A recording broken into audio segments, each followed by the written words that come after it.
Hello student, आज के class में हम लोग कंप्रेशन मेंबर को डिजाइन करने के लिए कुछ स्टेप का फॉलो करेंगे जिससे कंप्रेशन मेंबर का डिजाइनिंग हम लोग को आसान होगा। ठीक, हाँ, डिजाइनिंग का मतलब समझ लीजिए। हालांकि पहले भी टेंशन मेंबर में डिजाइनिंग का कॉन्सेप्ट थोड़ा सा बताए थे, यहाँ पे भी सुन लीजिए। ठीक, हाँ, देखिए, जब कभी भी कंप्रेशन मेंबर का डिजाइनिंग का क्वेश्चन आएगा ना, तो आपको लोड गिवन रहेगा और उस लोड के करस्पॉन्डिंग आपको एक ऐसा कंप्रेशन मेंबर बनाना है कि वो लोड को वो कंप्रेशन मेंबर आसानी से सेफली रूप से सह सके।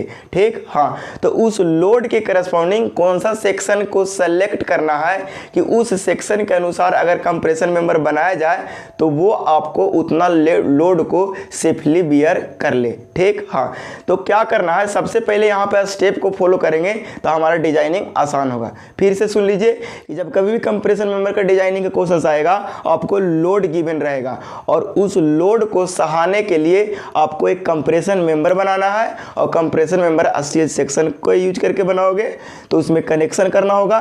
तो कनेक्शन या तो रिविट से कर सकते हो या तो वेल्डिंग से कर सकते हो, करके आपको एक कंप्रेशन मेंबर बनाना है। ठीक, तो सबसे पहले कुछ स्टेप को देख लेंगे और स्टेप से हम लोग जब डिजाइनिंग करेंगे तो हमारा आसान होगा। ठीक, हाँ, तो ध्यान दे लीजिए, यहाँ पे जब कंप्रेशन मेंबर का डिजाइनिंग करते हैं तो सबसे पहला स्टेप हम लोग क्या करते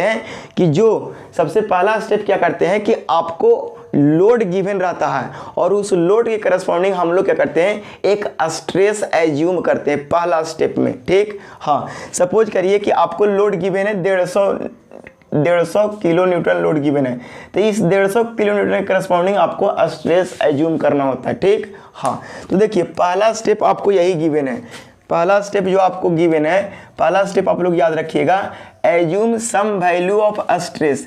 ये कंप्रेसिव स्ट्रेस है, इसको आप खुद से एज्यूम करोगे and calculate the approximate gross section area. ठीक है ना, हाँ, देखिए, आप जब डिजाइनिंग के क्वेश्चंस करने जाओगे और पहला स्टेप लिखोगे, सॉल्यूशन लिखोगे और उसमें पहला स्टेप लिखोगे तो आपको क्या गिवन रहेगा, डिजाइनिंग के क्वेश्चन में लोड गिवन रहेगा। सर मान लीजिए कि लोड आपको कितना गिवन है, तो sir 150 kilo Newton load given है, तो इस लोड के करस्पॉन्डिंग आपको स्ट्रेस को एज्यूम करना है।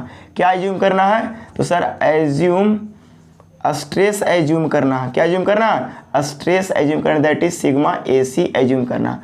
तो ये कैसे एज्यूम करेंगे, कितना एज्यूम करेंगे कि हमारा ट्रायल सही निकले। तो उस स्थिति में हम लोग क्या करते हैं कि जब आपका लोड 200 किलो न्यूटन से कम रहेगा, ऐसा कोई रूल नहीं है, बट हम लोग ऐसा मानेंगे कि जब आपका लोड 200 या इसको कभी कभी लिखेगा 150, क्या लिखेगा 150, तो 150 किलो न्यूटन से अगर कम लोड रहेगा तो हम स्ट्रेस कितना मानेंगे, स्ट्रेस कितना एज्यूम करना होगा, 80 मेगापास्कल स्ट्रेस मानेंगे। अगर लोड की वैल्यू 200 किलो न्यूटन से अगर ज़्यादा है तो हम लोग स्ट्रेस की वैल्यू क्या मानेंगे, 110 मेगापास्कल मानेंगे। ठीक है ना, हाँ, या कभी कभी ऐसा होगा सिंगल सेक्शन जब सिंगल सेक्शन यूज करोगे तो उस स्थिति में भी आप 80 मेगापास्कल ही मानोगे। ठीक है, और जब डबल सेक्शन या बिल्टअप सेक्शन अगर यूज करोगे तो उस स्थिति में आपको 110 MPa मेगापास्कल का स्ट्रेस एज्यूम करना होगा। ठीक है, हाँ, कभी कभी ऐसा रहेगा कि हैवी लोड रहेगा तो हैवी लोड के लिए आपको 110 मेगापास्कल एज्यूम करना है, और फॉर नॉर्मल लोड या आप बोल सकते हैं कि कम लोड के लिए आपको 80 मेगापास्कल का यूज करना है। ठीक है ना, तो आप इस सब में ज़्यादा चक्कर में नहीं पड़ोगे, सीधी एक क्राइटेरिया को सेटिस्फाइड करा के आप लिख दोगे।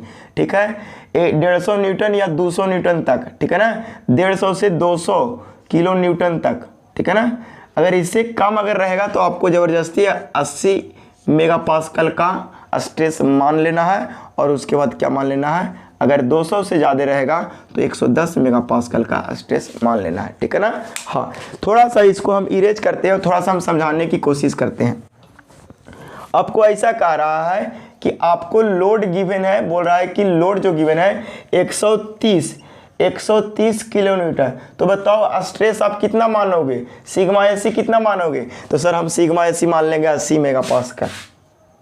80 मेगापास्कल, लेकिन मैंने यही कहा कि स्ट्रेस 210 किलो न्यूटन है आपको अगर लोड गिवन है 210 किलोन्यूटन तो आप उसके करस्पॉन्डिंग स्ट्रेस कितना मानोगे? सर 200 से ज़्यादा है मतलब 110 मानेंगे। तो इस तरह से आपको स्ट्रेस मान लेना है। अरे स्ट्रेस कितना मानेंगे? अरे 110 है सर, 110 MPa। ठीक, हाँ। तो इस चीज़ को आप समझिए कि अगर आप लोड के करस्पॉन्डिंग स्ट्रेस मान लेना है। अच्छा, स्ट्रेस आपने एज्यूम कर लिया, लोड आपको क्वेश्चंस में गिवन रहेगा। आप यहाँ से सपोज करिए कि आपने जो लोड माना है वो 130 किलो न्यूटन का लोड माना है, तो एज्यूम कितना स्ट्रेस करोगे?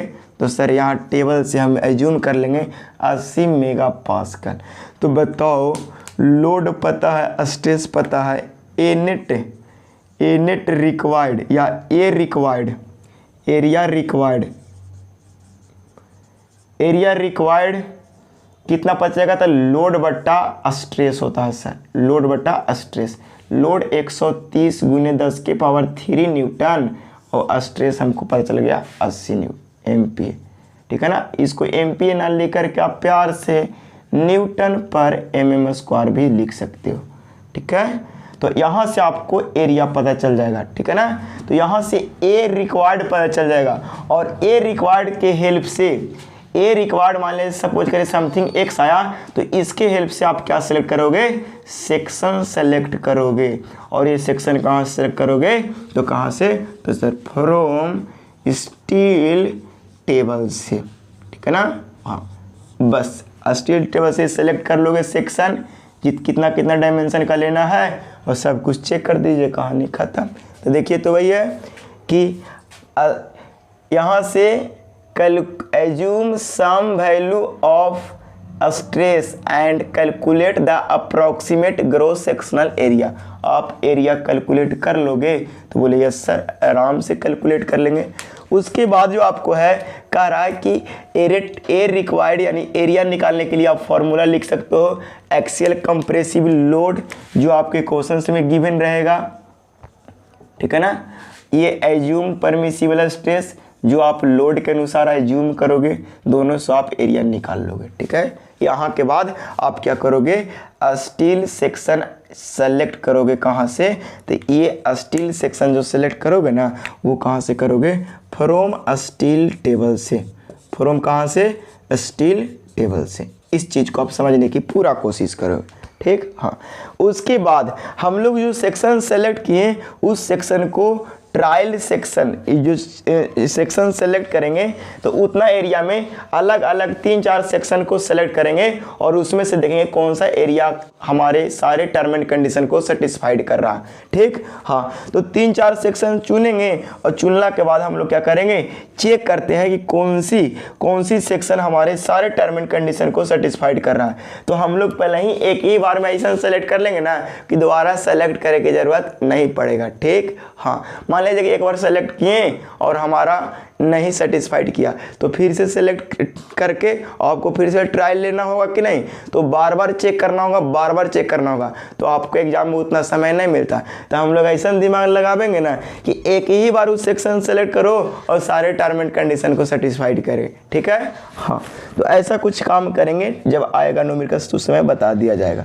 ठीक, और ये चीज़ हम लोग कहाँ से? Having area. ठीक है ना, उस एरिया के अनुसार स्टील टेबल से क्या करेंगे? स्टील सेक्शन सेलेक्ट कर लेंगे। उसके बाद क्या रहा? उसके बाद हम लोग क्या करेंगे? Determine the actual compressive stress, और उससे हम लोग सिलेंडरनेस रेशियो निकालेंगे और सिलेंडरनेस रेशियो निकाल करके उसके करस्पॉन्डिंग एक्चुअल हम लोग स्ट्रेस निकाल लेंगे। ठीक, उसके बाद हम यहाँ सिलेंडरनेस रेशियो से हम लोग क्या निकाल लेंगे? एक्चुअल स्ट्रेस कैलकुलेट कर लेंगे। इतना कैलकुलेट करने के बाद लास्ट में हम लोग क्या करेंगे? सिलेंडरनेस रेशियो जो निकाल कर लाएंगे उसकी वैल्यू को चेक कर लेंगे, अगर सही है तो ठीक है। और जो यहाँ से स्ट्रेस आया एक्चुअल, उस एक्चुअल स्ट्रेस से हम लोड निकाल के देख लेंगे कि क्या सही में उतना लोड आ रहा है जितना लोड सहने के लिए है। अगर है तो हमारा सेक्शन ट्रायल वाला क्या है? सही है, और इस सेक्शन से हम कंप्रेशन मेंबर को डिजाइन कर देंगे। ठीक, हाँ। तो इतना ही से क्राइटेरिया है। इससे बेस्ट हम अभी न्यूमेरिकल देखते हैं, और न्यूमेरिकल नहीं, डिजाइन वाला प्रॉब्लम देखते हैं, जिससे आपको कॉन्फिडेंस आएगा। तो यही 5 स्टेप को फॉलो करना है। पहला स्टेप स्ट्रेस मानना है, दूसरा स्टेप इस स्ट्रेस से आपको एरिया निकालना है। तीसरा स्टेप सेक्शन सेलेक्ट करना है। उस चौथा स्टेप एक्चुअल कंप्रेसिव स्ट्रेस निकालना है। पांचवा स्टेप आपको उसके एक्चुअल कंप्रेसिव स्ट्रेस के करस्पॉन्डिंग आपको लोड को वेरीफाई करा देना है। और उसके बाद और आगे कनेक्शन करना चाहोगे तो कनेक्शन करोगे, या तो रिवेटेड कनेक्शन करोगे या तो वेल्डेड कनेक्शन करोगे। रिवेटेड भी कनेक्शन कर सकते हो और वेल्डेड कनेक्शन भी कर सकते हो, डिपेंड करेगा कि आपकी क्वेश्चंस में क्या मेंशन है, रिवेटेड कनेक्शन है कि वेल्डेड कनेक्शन है। अगर मेंशन नहीं है तो हम लोग सीधा सीधी सबसे आसान समझेंगे रिवेटेड कनेक्शन करना, ठीक। हाँ चलिए कॉपी कीजिए इतना को, उसके बाद हम एक डिजाइन वाले प्रॉब्लम की ओर मूव करते हैं।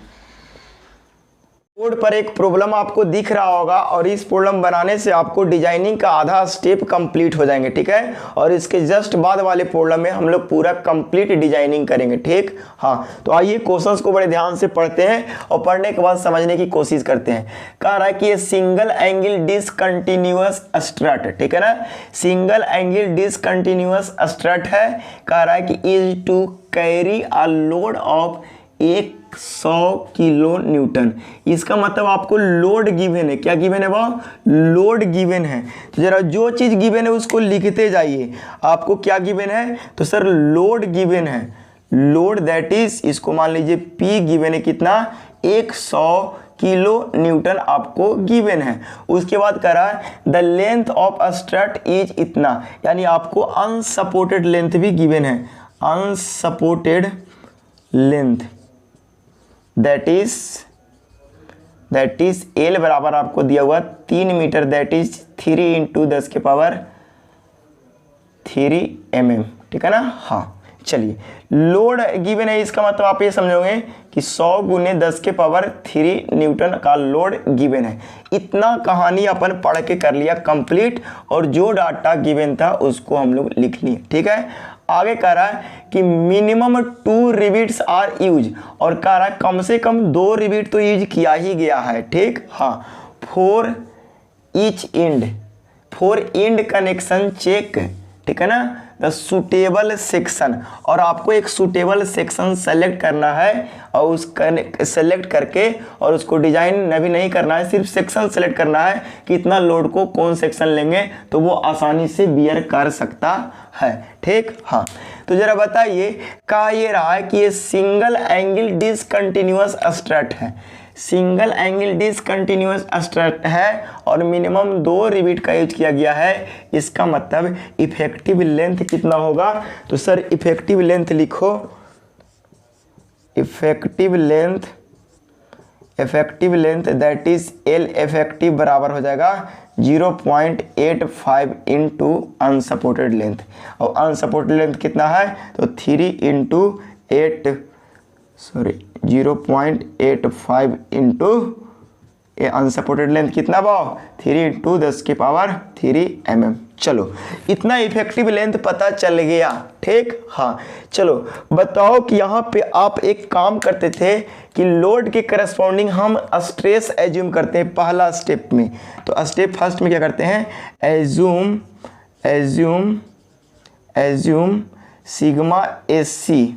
Sigma SC is equal to 80 newton per mm square stress assume करें। क्यों? क्योंकि हम लोग पहला स्टेप में पढ़े थे कि स्ट्रेस एज्यूम करना है लोड के करस्पॉन्डिंग, और लोड कितना है? तो सर 100 किलो न्यूटन है। तो बताओ 100 किलो न्यूटन नहीं, 150 किलो न्यूटन या 200 किलो न्यूटन से अगर छोटा लोड रहता था ना तो हम लोग 80 न्यूटन पर mm स्क्वायर ही हम लोग स्ट्रेस एज्यूम करते थे, जो कि अपन फर्स्ट लाइन में बता रखा है। चलिए ये बात तो आपको स्ट्रेस एज्यूम कर लिए। स्ट्रेस एज्यूम करने के बाद आपको करना क्या है? तुरंत फटाक से आपको एरिया निकालना है। तो एरिया निकालने के लिए आप क्या करोगे? एरिया रिक्वायर्ड, यानी एरिया रिक्वायर्ड को हम लोग डायरेक्ट लिखते हैं ए रिक्वायर्ड। दूसरा स्टेप में फाइंड करना था ए रिक्वायर्ड, और ए रिक्वायर्ड के लिए हम लोग क्या फॉर्मूला देखे थे?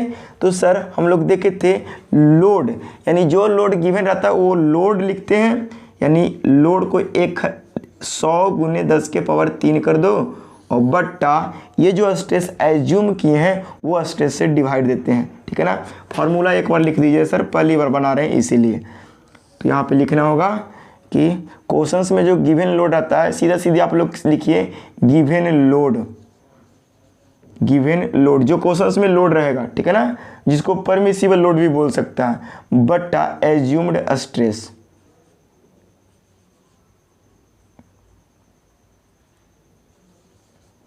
एज्यूम्ड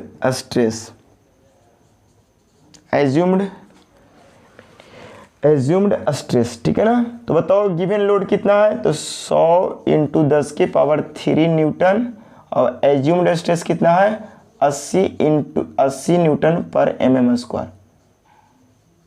ठीक है ना। इसको पॉज करके कैलकुलेट करते हैं, और कैलकुलेट करने के बाद आपको यहां से निकलेगा एरिया रिक्वायर्ड इन mm² में, ठीक। हाँ देखिए एरिया कैलकुलेट करने के बाद आया 1250 mm² आपको एरिया आया कैलकुलेट करने के बाद। मतलब जो आप सेक्शन कंप्रेशन मेंबर में यूज करोगे ना, उस सेक्शन का एरिया 1250 mm² के आसपास ही होना चाहिए, ठीक है। तो हम लोग सेक्शन सेलेक्ट करेंगे कहाँ से, स्टील टेबल से। तो आपके पास स्टील टेबल होंगे ये आर अगोर वाला, ठीक है। हाँ तो बड़ा आराम से देखिए आपको यूज किया गया है ऊपर में, यहाँ से आप देख पा रहे होंगे कि सिंगल एंगल यूज किया गया है, लेकिन ये मेंशन नहीं है क्वेश्चंस में कि इक्वल लेग है कि अनइक्वल लेग है। तो उस स्थिति में आप फ्री हो, कोई भी सेलेक्ट कर सकते हो। हम अपने सूटेबिलिटी के अनुसार से इक्वल लेग को ही सेलेक्ट करेंगे, ठीक। हाँ चलिए तो इक्वल लेग को सेलेक्ट करके देखिए कि कौन सा एरिया इतना के आसपास आ रहा है, किसका सेक्शनल एरिया इतना के पास आ रहा है। तो आप देखोगे यहाँ पे सेक्शनल एरिया में पेज नंबर 4 में, तो आपको एंगल सेक्शन का पूरा हिस्ट्री मिलेगा आर अगोर के पेज नंबर 4 में। तो 110 100 × 100 का लेंगे तो 1167 आता है 6 थिकनेस वाला, 8 mm के थिकनेस वाला 1539 मिलता है, 10 mm के थिकनेस वाला इतना मिलता है, ठीक है। हाँ तो ये अलग अलग थिकनेस का अलग अलग आपकी डायमेंशंस आ रहे हैं जो यहाँ पे गिवन है। तो हम लोग कोशिश करते हैं कि 8 mm वाला सेलेक्ट कर लेते। हम लोग को यहाँ पे कितना आया एरिया देख रहे हैं कि 10 mm वाला में हम लोग को आ रहा है कितना 1903, 12 mm थिकनेस में कितना रहा 22.59, सारा एरिया आपको सेंटीमीटर में है। तो आपको सबसे बड़ी बहादुरी ये है कि सेक्शन को एनी हो आपको सेलेक्ट कर लेना ही होगा, ठीक। हाँ तो देखो हम लोग क्या करेंगे, जितना एरिया रिक्वायर्ड है उससे ज़्यादा एरिया एक ही बार सेलेक्ट कर लेंगे और उसके करस्पॉन्डिंग हम लोग डिजाइन कर देंगे, पहले के बार में आपको सेफ आ जाएगा, ठीक। तो हम लोग यहाँ पे झूठू के 2 कम से कम सेक्शन सेलेक्ट कर लो, ठीक है। तो एगो कर लीजिए 100 × 100 का ISA, या लिखेंगे चूज, यहाँ पे लिखना पड़ेगा language, choose the ISA section from steel table, choose the ISA section from the steel table for 1250 mm² area के लिए, ठीक है। तो यहाँ पे नीचे अगर दिखाई पड़ रहा होगा तो हमने पहला सेक्शन जो सेलेक्ट करने की कोशिश कर रहा है वो है आपको ISA 100 × 100 × थिकनेस 10 का सेलेक्ट कर ले रहे हैं, और दूसरा सेक्शन जो हम लोग सेलेक्ट करेंगे वो ISA 110 × 110 × 10 का, ठीक है ना। हाँ ये दोनों का अगर टेबल से देखिएगा तो दोनों से ए सेक्शनल एरिया निकल जाएगा, यानी ग्रोस एरिया निकल जाएगा। ये दोनों का ग्रोस एरिया आपको टेबल से मिल जाएगा। आप जैसे ही टेबल देखोगे तो आपको सर थिकनेस 10 mm वाला में ऊपर वाला को मिलेगा 19.03 सेंटीमीटर स्क्वायर रहेगा। तो क्या हम सेंटीमीटर स्क्वायर में देखना पसंद करेंगे? नहीं, mm स्क्वायर में पसंद करेंगे, पसंद कर ले, ठीक। हाँ दूसरी बात, इस सेक्शन के लिए जो एरिया आप लिखोगे वो कितना लिखोगे? तो 10 mm थिकनेस वाला है 21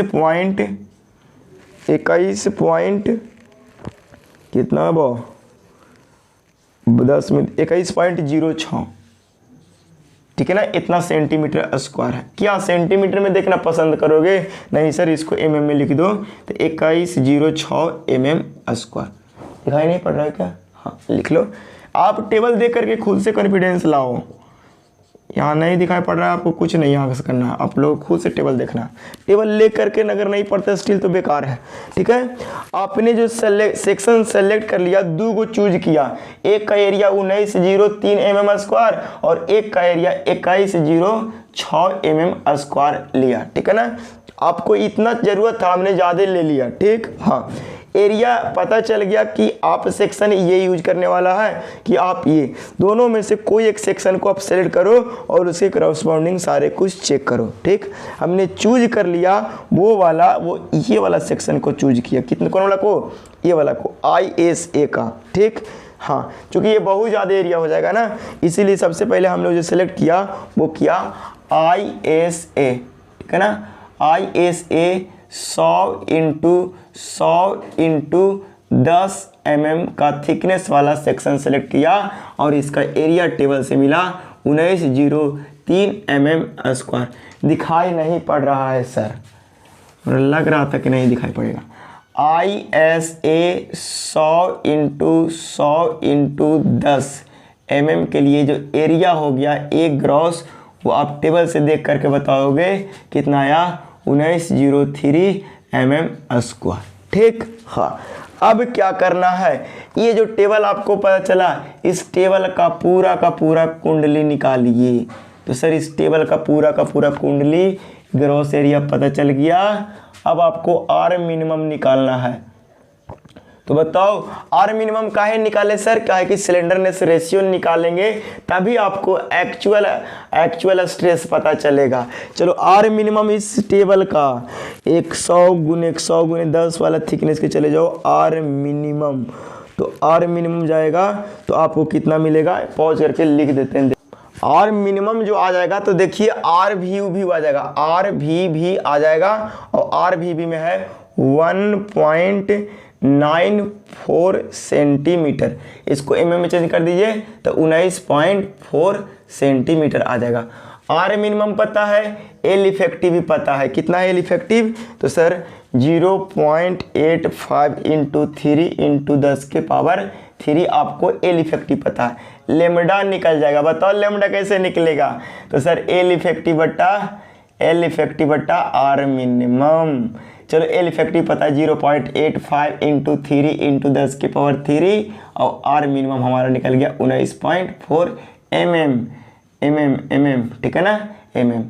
ठीक है ना, और ये भी mm में है, mm से mm कैंसिल, आपकी कोई वैल्यू आएगा आर मिनिमम का नहीं, सिलेंडरनेस रेशियो का, जो आप कैलकुलेट करके सिलेंडरनेस रेशियो निकाल के लाए तो हमारा आया इस सेक्शन का 131.44 आया। ठीक है, आपको इस सिलेंडरनेस रेशियो पता चल गया 131.44। इससे करस्पॉन्डिंग सिग्मा AC की वैल्यू आपको निकालना होता है। कैसे निकालते थे? तो सर यहाँ पे मानते थे लेमडा 1, यहाँ पे मानते थे लेमडा 2। लेमडा 1 हो जाएगा 130, एक से कम और एक से ज़्यादा 140। इसके बीच में हम सिग्मा AC 1 निकालते थे, सिग्मा AC 2 निकालते थे। बस ये दोनों की वैल्यू हम टेबल से लिख के, इसका होता है 57 और इसका है 51। ठीक है ना, 51 इतना Newton per mm square. Table में देखेंगे आपको भी दिखाई पड़ेगा MPa में। किसमें? MPa में। ठीक है ना, आप निकाल दो इंटरपोलेशन से। तो जो निकालना रहता था उसको यहाँ लिखते थे और सिग्मा AC2 को यहाँ प्लस स्ट्रेस का डिफरेंस को ऊपर और लेमडा के डिफरेंस के नीचे 140 माइनस 130 और यहाँ पे लिखेंगे 57 माइनस 51 इंटू जिसको निकालना रहता था उसको घटाते थे और किस में से? तो बड़ा वाला में से। तो 140 माइनस निकालना कितना है? 131.44 को। ठीक है, सोल्व करिएगा। सिग्मा AC2 को वैल्यू लिख दीजिए ना सर, 51। ठीक है, तो यहाँ से निकल जाएगा सिग्मा AC। कैलकुलेट करने के बाद आएगा 56.136 आया।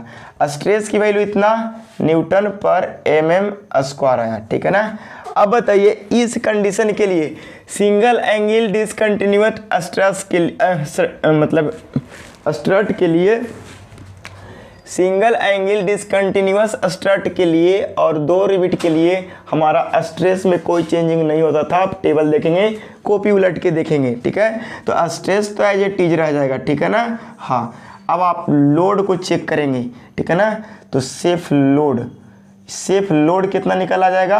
तो सर एक्चुअल स्ट्रेस ये कैसा निकला, ये जो स्ट्रेस निकला वो कैसा निकला, एक्चुअल स्ट्रेस, ठीक है ना। तो सिग्मा ए सी एक्चुअल, ठीक है ना, इनटू एरिया कितना हो जाएगा। चलो बताओ एरिया कितना निकल के आया था सर। एरिया 19.03 mm², ठीक है। डायरेक्ट अभी एरिया लिखिए ना जी, ग्रॉस एरिया, ठीक। स्ट्रेस कैलकुलेट करके लाए 56.136 इंटू ग्रॉस एरिया कितना 19.03 mm²। पॉइंट कुछ नहीं है, आप खुद से टेबल में देखोगे, ठीक। यहाँ से जब लोड कैलकुलेट करके लाओगे तो अभी हम बताते हैं कितना लोड कैलकुलेट करके, पता है कितना आया 106,826 106,826 दिखाई पड़ा ना। हाँ 0.808 न्यूटन, किलो न्यूटन में चेंज कर दीजिए, बहुत बड़ा लोड लग रहा है 826 किलो न्यूटन, ठीक है ना। ये आपका लोड आ गया सेफ लोड, ठीक है ना। हाँ, आपको लोड कितना देने की जरूरत पड़ रहा था, आप कंप्रेशन मेंबर कितना लोड के लिए डिजाइन करना चाह रहे थे 100 किलो न्यूटन के लिए, और सेफ लोड कितना है 106, मतलब स्ट्रक्चर बढ़िया रहेगा, कोलैप्स नहीं करेगा। दैट इज यहाँ पे लिखेंगे कि अप्लाइड लोड, यहाँ दिखाई पड़ा ना। हाँ, यहाँ पे लिखेंगे अप्लाइड, नहीं दिखाई पड़ेगा आगे, तो ये चीज़ को यहाँ पे लिख देते हैं थोड़ा सा ऊपर मिटा के, ठीक है ना, ताकि आप लोग समझ पाएँ, ठीक। हाँ, यहाँ पे लिखेंगे एक स्टेटमेंट कि अप्लाइड लोड 100 है। अप्लाइड लोड को पी अप्लाइड पी से रिप्रेजेंट कर दी, नहीं दिखाई पड़ रहा। अप्लाइड लोड को हम लोग लिखेंगे P A is equal to actual load,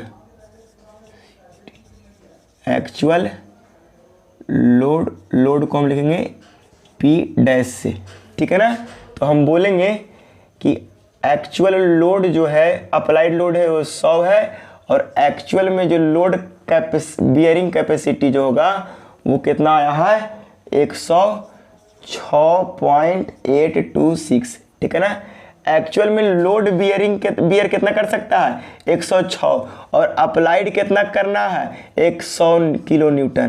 तो आपको स्ट्रक्चर क्या है यहाँ पे लिखेंगे दैट इज सेफ, ठीक है ना। हाँ, इतना लिख देंगे। आपको करना क्या था क्वेश्चंस में, चेक द सुटेबल सेक्शन, आप एक सुटेबल सेक्शन का सिर्फ चेक करना था, ठीक। डिजाइनिंग करने के लिए कहा था, सेफ्टी चेक कर लिए, उसके बाद हम लोग क्या करते, नंबर ऑफ रिबिट निकाल के रिबिट ठोक देते, कहानी खत्म। अगला क्वेश्चन में कुछ नहीं करेंगे, सारा प्रोसीजर वही रहेगा, यही रहेगा। सेफ्टी चेक करेंगे, और चेक करने के बाद हम लोग क्या करेंगे, रिबिट ठोक देंगे, बिल्डिंग मार देंगे, डिजाइनिंग फिनिश, ठीक। हाँ।